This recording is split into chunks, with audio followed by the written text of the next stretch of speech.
दोस्तों नमस्कार, मैं हूं अक्षय और आप देख रहे हैं नेशनल संवाद। बीते दिनों 10 दिसंबर को रविवार को बहुजन समाज पार्टी की राष्ट्रीय अध्यक्ष एवं पूर्व मुख्यमंत्री मायावती जी ने एक बैठक राष्ट्रीय कार्यकारिणी एवं प्रदेश की कार्यकारिणी के साथ एक बैठक बुलाई थी। उस बैठक के दौरान उन्होंने ये घोषित किया कि हमारा उत्तराधिकारी उनका भतीजा आकाश आनंद होगा। इस विषय पर तमाम सोशल मीडिया पर देखने को मिला कि तमाम लोग परिवारवाद का आरोप लगाने लगे। तो क्या बहुजन समाज पार्टी अब परिवारवाद कर रही है? क्या बहुजन समाज पार्टी को नई ऊर्जा मिलेगी आकाश आनंद यदि कमान संभालते हैं? यानी मायावती जी के ना रहने पर जो बहुजन समाज पार्टी की कमान होगी वो आकाश आनंद के हाथों में होगी।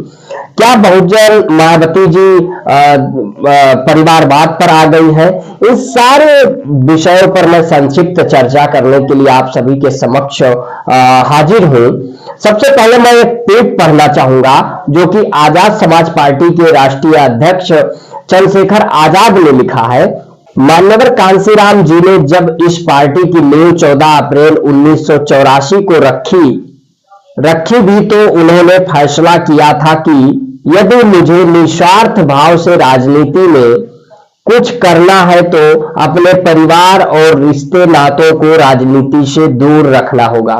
इसी प्रकार मैंने भी मान्यवर कांशीराम जी के जीवन से प्रेरणा लेकर यह फैसला लिया है कि जब तक मैं जिंदा रहूंगी और राजनीति करती रहूंगी तब तक मैं अपने रिश्ते नातों भाई बहनों को राजनीति से दूर रखूंगी। मायावती जी ने इस स्टेटमेंट को दिया था। ये चंद्रशेखर आजाद ने ट्वीट किया है। इस प्रकार से तमाम सोशल मीडिया को देखने को मिल जा रहे हैं कि बीएसपी परिवारवाद पर आ गई है। लेकिन यदि इस विषय पर विमर्श किया जाए तो मुझे जहां तक लगता है कि जो मायावती जी ने आकाश आनंद को अपना उत्तराधिकारी घोषित किया है, कहीं ना कहीं बहुजन समाज पार्टी को एक नई ऊर्जा मिलेगी। यदि आकाश आनंद मूवमेंट पर काम करते हैं और वो तमाम दलों के साथ सामंजस्य बैठाते हैं, समन्वय बैठाते हैं और एक सकारात्मक दिशा में काम करते हैं, तो निश्चित तौर पर मैं कह सकता हूं कि बहुजन समाज पार्टी को एक नई ऊर्जा मिलेगी। कार्यकर्ताओं में नई ऊर्जा जागृत होगी और बहुजन समाज पार्टी फिर से मुझे लगता है कहीं ना कहीं चुनावी वो जो वोट प्रतिशत है और बहुजन समाज पार्टी की लोकप्रियता बढ़ेगी। सवाल इस विषय का है कि क्या बहुजन समाज पार्टी अब परिवारवाद करने लगी है? मुझे लगता है जो व्यक्ति ये तथ्य दे रहा है या जिस तरीके से एक खासकर तबका जो इसका विरोध कर रहा है कि बहन कुमारी मायावती जी परिवारवाद कर रही हैं, परिवारवाद की राजनीति कर रही हैं, उन लोगों से मेरा सवाल है। और मेरा सवाल इसलिए है क्योंकि मैं निष्पक्ष हूं कि जो भारतीय जनता पार्टी का परिवारवाद है उस पर उन लोगों का वो लोग क्यों मौन धारण कर लेते हैं? जो कांग्रेस पार्टी का परिवारवाद है उस पर क्यों नहीं बोलते हैं? क्या जो बहुजन पार्टियां हैं उन्हीं के पार्टियों में परिवारवाद दिखता है?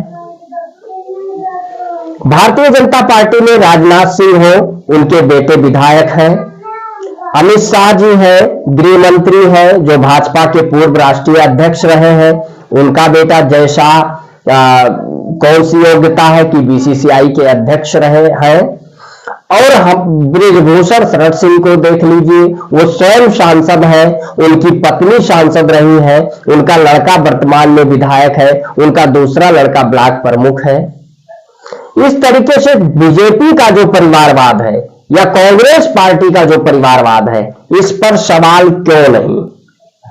दरअसल में ये दोगले किस्म के लोग हैं और ऐसा इसलिए मैं कहता हूं क्योंकि जो बीजेपी का परिवारवाद है, जो अन्य पार्टियों का परिवारवाद है, उस पर भी सवाल करने की आवश्यकता है। और जिस तरीके से देश में जो बीजेपी के परिवारवाद पर मौन धारण कर लेते हैं वो बहुजन समाज पार्टी, चाहे समाजवादी पार्टी हो, चाहे आरजेडी हो, चाहे आरएलडी पार्टी, जो बहुजन लीडरशिप है, जो बहुजन पार्टियां हैं, उस पर जिस तरीके से ये सवाल खड़ा करते हैं कि ये परिवारवाद करती हैं पार्टियां। और लोकतंत्र में मुझे जहां तक लगता है ये जनता पर छोड़ देना चाहिए, क्योंकि जनता का चुनाव होता है और जनता चुनकर नेताओं को भेजती है। तो लोकतंत्र में यदि परिवारवाद कर रही है पार्टी तो इसका जवाब जनता के निर्णय पर छोड़ देना चाहिए। इस विषय पर आप सभी लोगों का क्या प्रतिक्रिया है? आप अपनी प्रतिक्रिया कमेंट बॉक्स के माध्यम से अवश्य दें। यदि वीडियो को फेसबुक पर देख रहे हैं तो पेज को फॉलो करें, यदि वीडियो को यूट्यूब चैनल पर देख रहे हैं तो चैनल को सब्सक्राइब करें। देखते रहें नेशनल संवाद। तब तक के लिए जय हिंद।